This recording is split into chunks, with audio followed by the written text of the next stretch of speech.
Spirituality stops being an escape and becomes a foundation. Heaven descends to earth. Elevated consciousness does not isolate. It dives into everyday life with new eyes, with open hands, with a surrendered heart. Every gesture becomes prayer. Every breath becomes a blessing. And life, once seen as a struggle, becomes a temple. The pain still exists, but it changes places. It's no longer suffering caused by illusion, but pain of transition, purification, expansion. It is welcomed with love, felt with wholeness, and then released. There is no longer resistance to the experience. The spirit outside the system lives in active surrender. It does not run from what it is, but fully surrenders. This requires courage, because the new is unknown. But this courage is born from unshakable trust in one's own essence. And this trust, in turn, is the fruit of deep self-knowledge. It's not belief, it's remembrance. It's not theory, it's experience.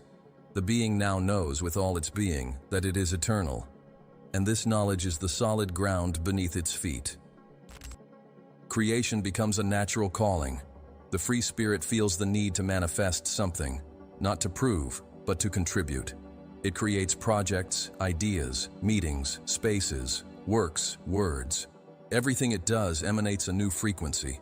There is no longer a desire to compete, only to cooperate. Scarcity disappears because abundance reveals itself as an inner state.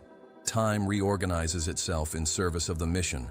And the mission is no longer a burden, but a dance. The soul recognizes its role in the great tapestry of existence and performs it with lightness. There is no longer a rush, but there is direction. There is no longer effort, but there is surrender. And everything begins to flow with increasing synchronicity. The impossible becomes everyday.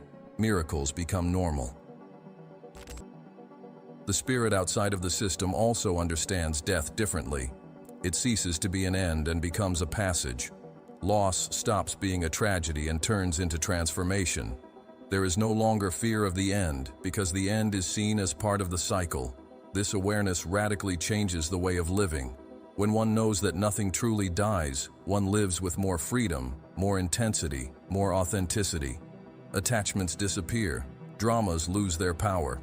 Existence begins to be celebrated in its impermanence. Everything flows. Everything changes. Everything teaches.